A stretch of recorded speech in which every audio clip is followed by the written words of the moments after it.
IE is a pioneer in the introduction of humanities as a core value and a core program to business curriculum at IE. IE offers humanities courses to 32 IE master programs. The aim of humanities studies is to provide students with critical thinking and problem-solving skills and ultimately help them to build a critical spirit and a mind of their own. In effect, what we're trying to do is to build on the kinds of methodological opportunities that are created from a humanistic background that are different from, say, the case study models which are used in more traditional business education.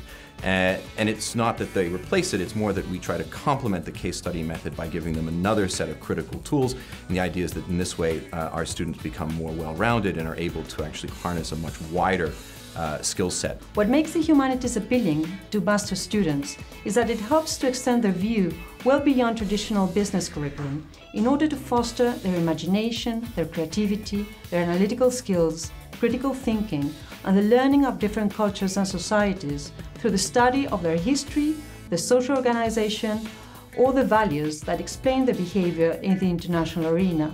When you're talking about, the Roman Empire, or the history of global trade, or just questioning generally conventional thinking, you really have to use your imagination to try and change the frames of thinking that you've been using for all other concepts.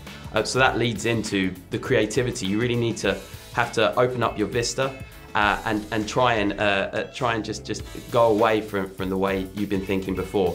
And when it comes to the critical thinking, I think that it's really a different type of thinking than you're really learning in the rest of the course, which tends to be empirical. So it's really completing the kind of skill set that you've got in terms of thinking about concepts and subjects. There is a wide variety of topics covered in humanities studies, such as critical management thinking, profit versus prosperity, politics and propaganda, culture and globalization, cultures and societies of China, Japan, the Islamic world, or Brazil.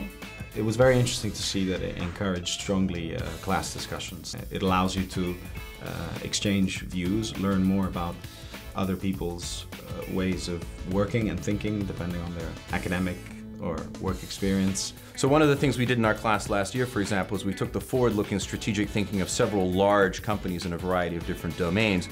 We examined the challenges that they are facing at the moment, and we looked forward into the future and analyzed the kinds of expectations that exist currently in the managerial context, and we questioned them critically with respect to the realistic implementation of those strategies.